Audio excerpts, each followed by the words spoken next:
"Don't cut the sunflowers," Percival said, bracing Birdie Bishop's door against the white wind. "They're the only reason 3 of us are still alive." Birdie lifted her lantern beside the dead yellow heads tied to the porch post and found the man who had laughed with the town, standing in the storm, waiting for her permission to cross her threshold. Snow had turned Percival Parrish's coat stiff and silver. Ice crusted the brim of his black hat and the dark whiskers along his jaw. Behind him, nearly erased by the whiteout, Yolanda Macklin sagged against Hutch Wilder, while Hutch fought to keep both of them upright. Birdie's hand tightened on the lantern bail. 2 nights earlier, she had shut this same door before Percival could knock. Now 3 lives depended on whether she opened it. "Hutch's axe stays under the eave," she said. "Under my roof, my word holds. Anyone touches my garden, and I put him in the barn with the mules." Percival kept both hands where she could see them, one flat against the door, and the other gripping the porch post. He did not reach for the latch. "Understood. Hutch agrees too." Hutch tried to answer, but his teeth knocked together too hard. Percival looked over his shoulder. "Nod if you have enough sense left to obey a widow." Hutch glared and nodded. Only then did Birdie step back. "Bring them in." Percival caught Hutch by the collar and hauled him over the threshold. Then he turned and guided Yolanda with a gentleness that looked strange in hands built for hammers and iron shoes. He entered last. The wind struck the door with such force that Birdie's boots slid on the planks. Percival planted one shoulder beside hers. Together they shoved until the timber met the jamb and the iron latch dropped. Silence filled the cabin so suddenly Birdie could hear water ticking from their clothes. The room smelled of wet wool, cold sweat, coal smoke, and the beans she had kept simmering since dusk. Yolanda stumbled toward the cast-iron stove. Hutch bent over, hands on his knees. Percival remained by the door until Birdie had checked the latch herself. She hung the lantern on its peg. "Coats off. Yolanda, take the chair nearest the stove. Hutch, rags are in the blue bucket. Wipe the snow from your boots before it freezes to my floor." Hutch dragged himself upright. Fear had not improved his manners. "We are grateful for the roof, Birdie, but we ought to count the stores and see to the walls. Men should take charge in weather like this."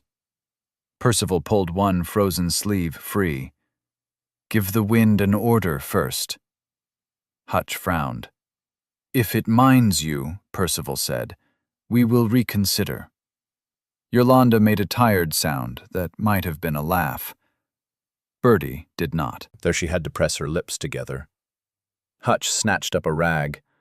Percival hung his coat and faced Birdie. Without the hat, he looked older than his 35 years. There were blue shadows beneath his eyes and a shallow cut above his brow. "I owe you an apology, Mrs. Bishop." "You owe me a dry floor, Mr. Parrish." "I expect I owe you both."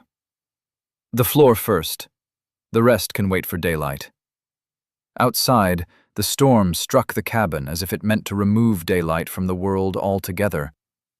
Birdie went back to the stove and stirred the beans. She could feel Percival watching the dried sunflower heads beside the door. It would have been easier if he had arrived demanding shelter.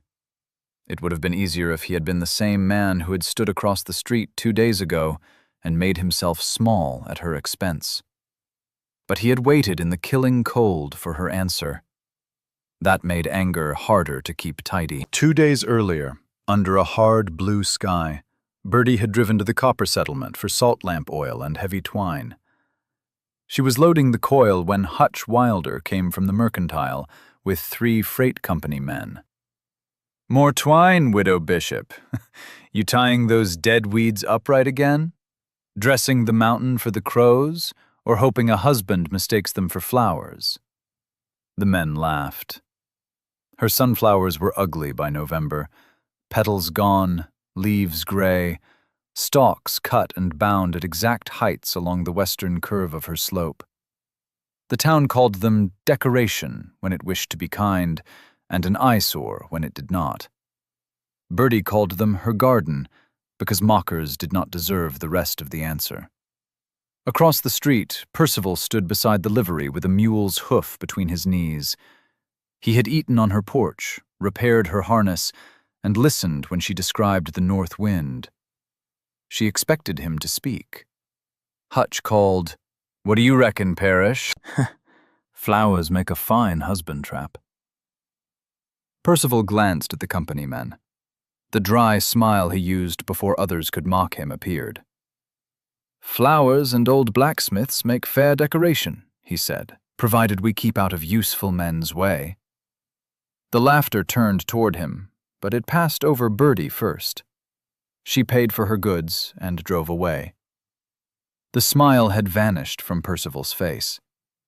Too late. The company had made 2 poor offers for her ridgeland that autumn. Its surveyor had crossed her lower slope without leave, and Hutch's jokes had sharpened after she refused. Mockery could be cruelty.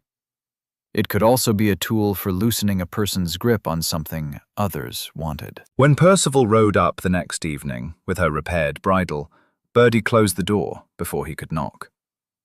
After he left, she found coal, 2 wool blankets, and rope beneath the porch overhang. No note. He had believed her warning in private after failing her in public. Birdie dragged the coal inside anyway. Pride did not heat a cabin. Yolanda held her palms toward the stove. "How did you find this place? We could not see the length of a wagon." Percival looked at Birdie before answering. "I did not find the cabin. I found the flowers." Hutch gave a hoarse snort. "Those weeds." Percival set down his cup. 3 rows on the west slope. The first catches the loose snow. The second turns the drift. The space before the third keeps a trench open toward the barn." Birdie's spoon stopped against the pot. He rose and crossed to the frosted window, though there was nothing beyond it but white. His finger traced a curve over the glass. The heads tied to the porch posts marked the last turn. I saw one through the snow, then another. Once I found the line, I knew which way the ridge ran. He turned to her. There was no joke in his face now. "You laid the whole garden to break the wind." For 3 years the town had stared at the stalks and seen a widow refusing to let summer die. No one had noticed their spacing. No one had asked why the western row curved tighter above the cabin, or why the tallest heads stood along the safe approach. Birdie had learned after her husband froze 5 winters ago. He had left the ridge under a clear sky and lost the trail home when the whiteout came. She could not change where he had fallen. She could make certain the mountain never stole another traveler for the same reason. "They held the path," Percival said quietly, "all the way to your door." Something tightened in Birdie's throat. Praise from a man who had failed her should not have mattered so much. Yet he was the first person to see not only that the flowers worked, but how. She turned back to the stove. "Then you had better eat what they led you to." The beans were thin, but they were hot. She divided them into 4 bowls and handed Percival the one with the least cracked rim. He noticed. His thumb brushed the blue line in the enamel, and his eyes lifted to hers. Birdie looked away first. The first night tested every board. Wind clawed at the roof, and cold crept through the floor despite the stove. Hutch paced until Yolanda warned that one more complaint would be cured with castor oil. He sat down. Birdie checked the western markers through a narrow slit beside the door. If the last head vanished, the drift had risen enough to seal them in. Near 2 a.m, she found Percival sitting on the floor against the threshold, his coat over his shoulders. "What are you doing?" "Keeping watch." The wind shifted east. "If the 3rd marker goes, I will wake you." "I keep my own house." "I know." "Then why sit in the coldest place?" "Because I helped them laugh at your door."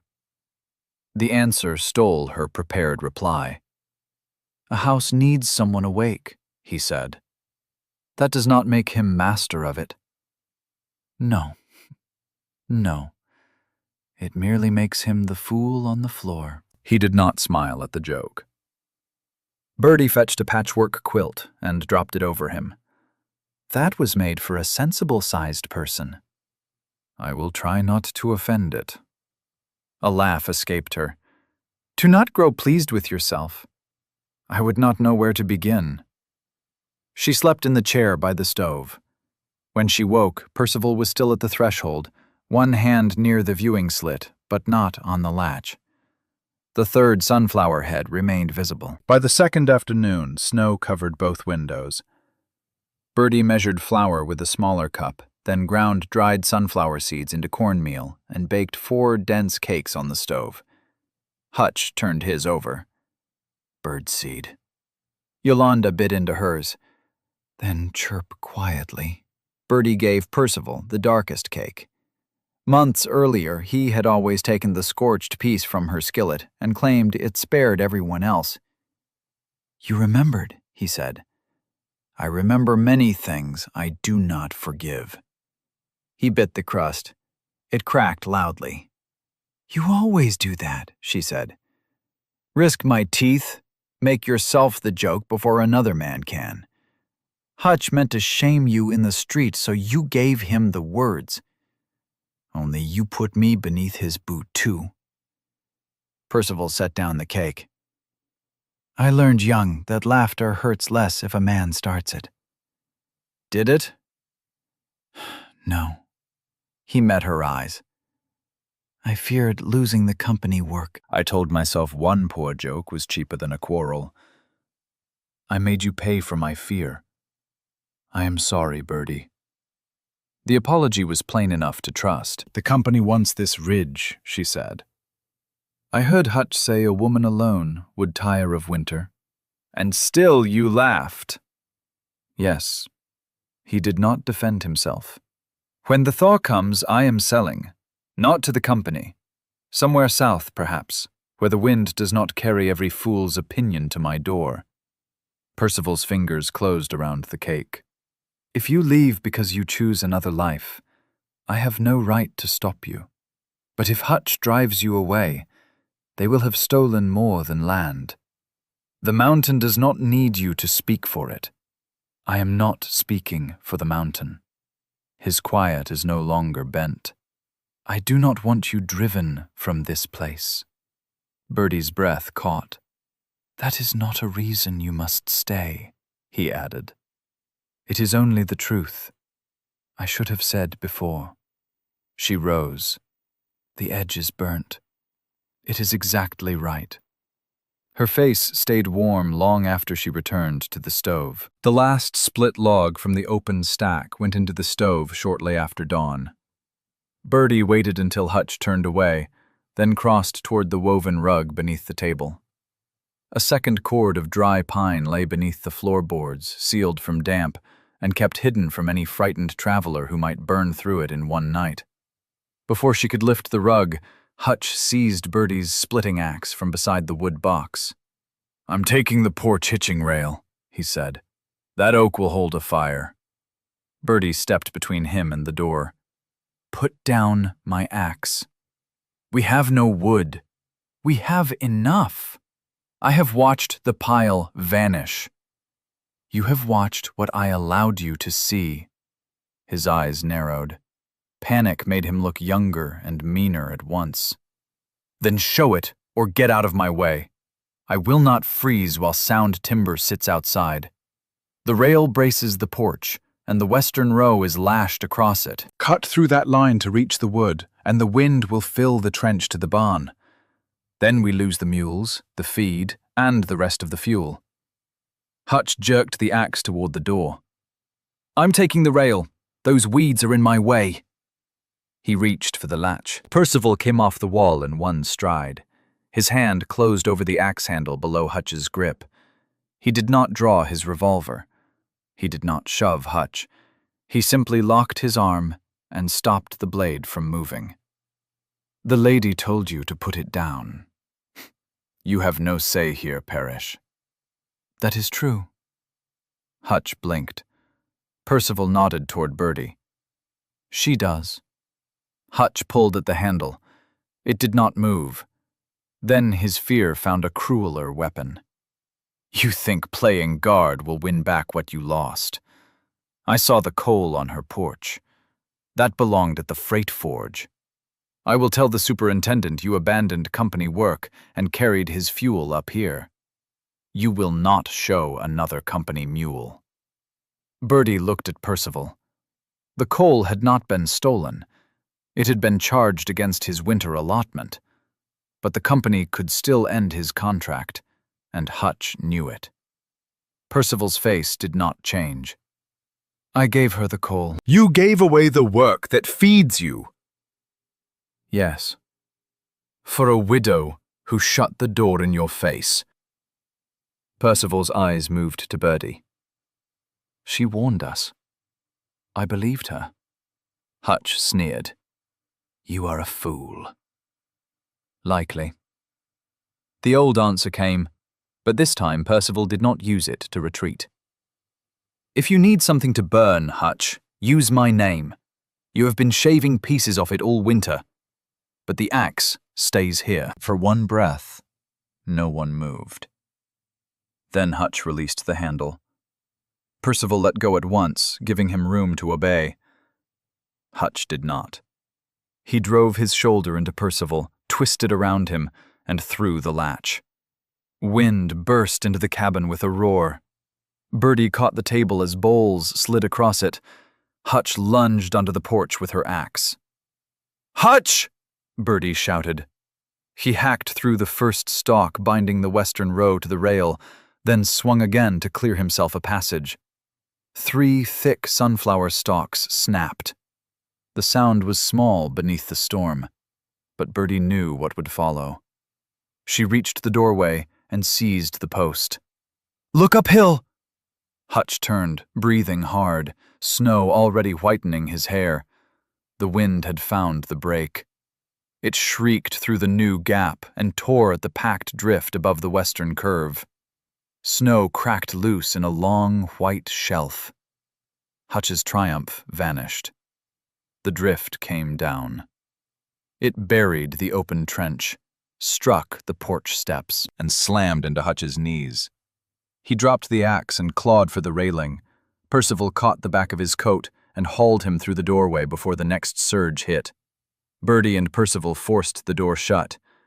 The latch fell. Hutch lay on the floor, covered in snow, staring at the timber as though it had betrayed him. Birdie walked to the center of the room, pulled back the rug, and lifted the trap door. Dry pine filled the space beneath. Yolanda let out one sharp laugh. There is your sound timber, Hutch. Birdie brought up 3 logs and dropped them beside him. I was opening this when you took my axe, she said. Put the wood in the stove. Hutch's face burned red. If you touch my tools, my garden, or my decisions again, you will spend the rest of the storm in the barn. The mules listen better and smell no worse. Yolanda coughed into her hand. Hutch picked up the logs. Birdie turned to Percival. His lip had split where Hutch's shoulder caught him. He wiped it with his thumb and waited, saying nothing. He had stopped the threat without claiming her decision. When Hutch broke past him, Percival had saved the man from the consequence without excusing him. Birdie had once mistaken his quiet for weakness. Now she saw the difference between quiet chosen from fear and quiet held like iron. She took a clean cloth from the shelf and pressed it into his hand. For your mouth. He looked at the cloth. I have been told it is the most troublesome part of me. Not today. Their fingers touched. Neither moved for a moment. By late afternoon, the wind dropped from a scream to a low moan. The hidden wood warmed the cabin, but the broken row had changed the shape of the yard. Snow packed 6 feet deep over the path to the barn. The mules had feed for one more day.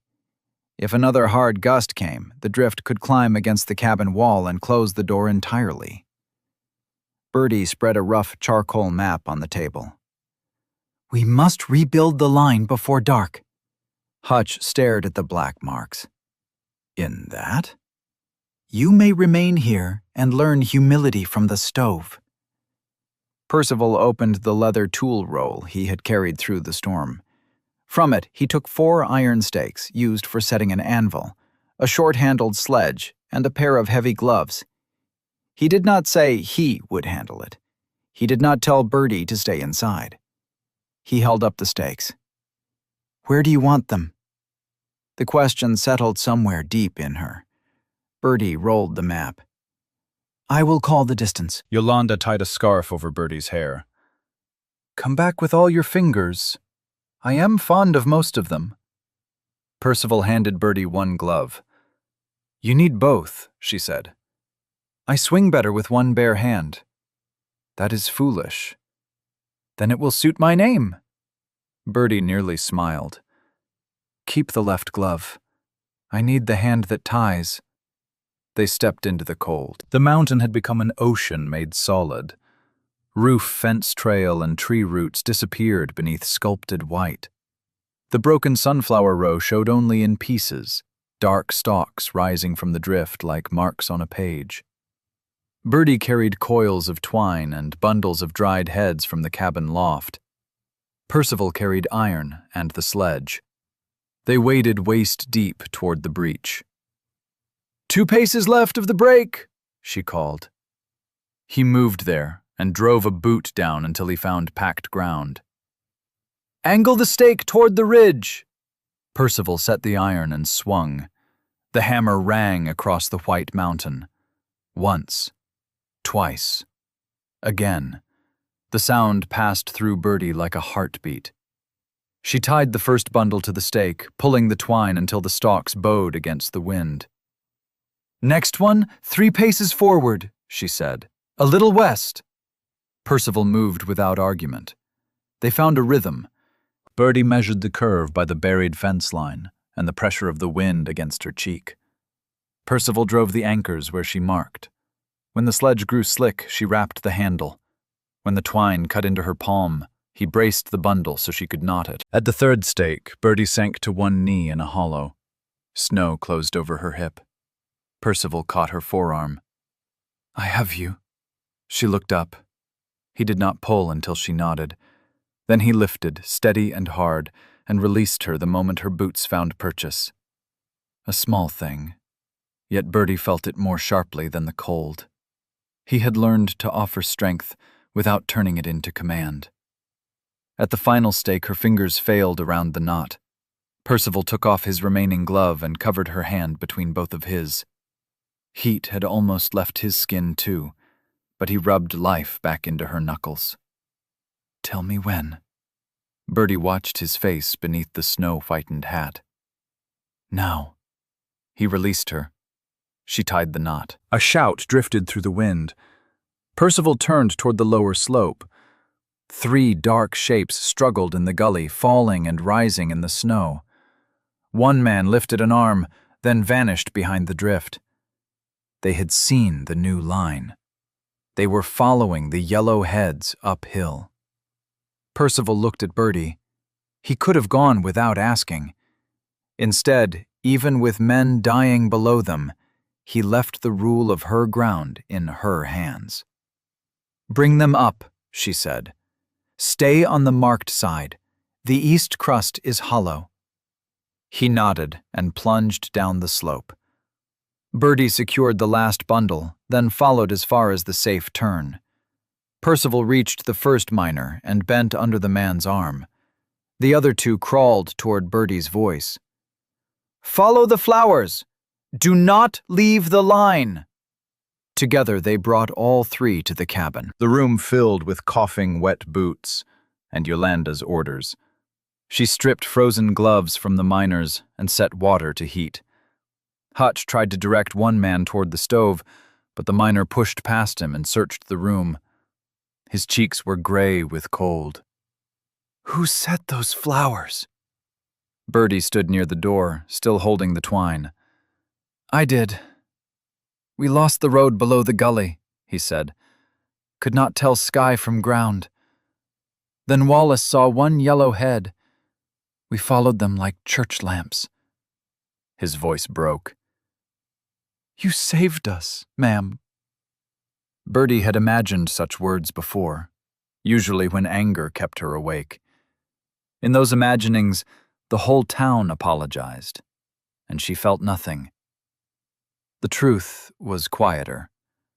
3 men stood alive in her cabin. Percival stood beside the latch, snow melting from his shoulders, watching her with an open pride he no longer tried to hide. That mattered more than an apology from strangers. The storm broke the next morning. Blue sky opened above the ridge, so bright it hurt to look at. The buried world glittered. Smoke rose straight from the chimney for the first time in 3 days. By noon, the survivors were packing to leave. The miners took shovels to the barn path without being asked. Yolanda wrapped Birdie's cut palm and promised to tell every freight driver between the ridge camp and the valley who had built the safe line. Hutch approached Birdie on the porch. His pride had survived the blizzard, though it walked with a limp. "The company will hear of this," he said. "They will want an official winter station. They can buy the place, keep men here, and manage the freight road properly." "You said you meant to go south." Percival came out carrying a saddle, but stopped well behind Birdie. He did not answer for her. Birdie looked over the rebuilt row, the buried trail, and the men alive, because she had refused to cut what others called useless. "I am not selling," Hutch frowned. "You said I was tired of saving people who respected me only while they were freezing." The miners stopped shoveling. Yolanda turned from fastening her bag. Birdie faced Hutch fully. "I laid this station. I mapped the wind, I planted the line, stored the fuel, and kept every person under this roof alive after you ignored my warning. The company does not get my work, because winter finally proved it valuable." "You cannot run a freight stop alone," Hutch said. "You need a farrier. You need a forge." "I know." Birdie turned to Percival. He stood with the saddle over one arm, his split lip dark against his face. The whole yard seemed to wait with him. "I need a forge," she said. "But I do not need a hired hand, and I do not need a manager. I need a partner who knows enough to ask where the stakes go." Percival's grip tightened on the saddle. "The company offered me work in the next valley," he said. "Steady work. A roof beside the forge. No one there knows enough about me to laugh yet." The words struck colder than the storm. Birdie had believed herself ready to let him go if leaving was what he chose, yet she had to lock her knees to keep from showing him she was not. Percival lowered the saddle to the porch instead of lifting it toward his horse. "I could go and be useful whenever iron breaks. I have spent a good part of my life believing that was the most a man ought to ask." He straightened and looked only at her. "But I do not want only your storms, Birdie. I want the mornings when nothing needs saving. I want the burnt edge of the bread and the sound you make when you are trying not to laugh. I want to build the forge where you choose, then come to supper because you asked me, not because I earned a plate." Birdie's throat tightened. He took one step closer and stopped. "If that is more than you want from me, say so. I will still tell every freight man in the territory who kept us alive." There it was, his strength offered, without a hand closing around her choice. Birdie crossed the porch. In front of Hutch, Yolanda, and the miners, she took Percival's calloused hand. "Stay," she said, "not as my hired man, as the man I choose beside me." His fingers closed around hers carefully, as though the care itself were a vow. "Then I will stay, and you will knock before entering my cabin." "For how long?" "Until I tire of hearing it." A smile moved slowly across his face. "That may be the finest bargain I have ever been offered." "It is not a bargain." "No," he said. "It is not." Hutch looked from one of them to the other and seemed to understand that he had lost more than a piece of land. He had lost the right to decide what either of them was worth. Spring came late to the Arizona Territory highlands. The thaw turned the road to red mud and filled the pines with dripping water. Birdie's way station did not become company property. It became the place freight drivers stopped for weather reports, hot beans, mule shoes, and the truth about which trail was safe. Yolanda organized a supply run from the valley. The miners raised a new lean-to beside the barn. Each man who had followed the sunflowers through the storm gave a day's labor. None called them decoration. Hutch returned once, with a written offer from the company. Under Birdie's questions, he admitted the company had wanted the ridge before winter. The mockery in town had been meant to make her doubt herself, sell cheaply, and leave before anyone understood the value of the station. Birdie handed the paper back, unopened. "You mistook loneliness for weakness," she said. "Do not make the journey twice." He did not return. Percival built his forge, where Birdie marked the ground, near enough that she could call from the cabin, far enough that the smoke cleared her laundry, and the ringing would not trouble the mules at night. He kept his word about the door. Each evening, even when it stood open, he knocked once against the frame. At first, Birdie called, "Come in." By the third week, she called, "You are wearing out the wood." By the fifth, she met him on the porch before he could lift his hand. They did not speak of love every day. They worked. They argued over where to stack coal. He preferred the axe handle smooth. She preferred a rough grip. She burned the first skillet of seed bread in April, and Percival ate 2 pieces with such solemn devotion that Yolanda accused him of courting death as well as Birdie. He looked at Birdie across the table. "Only one of them has invited me to supper." Birdie kicked his boot beneath the table and gave him the darkest piece. The old dead stalks came down in May. Birdie carried a pouch of striped seeds to the western slope. Below her, the new forge rang through the pines, steady, strong, no longer the sound of a man waiting to be replaced. The hammering stopped. A few minutes later, Percival climbed the hill in his leather apron, carrying an iron stake and the short sledge. He was bareheaded in the spring sun. Soot darkened one cheek. He stopped beside Birdie and looked over the rows she had marked in the earth. "Where does the next stake go?" he asked. Birdie pointed to the ground beside her boot. "Here."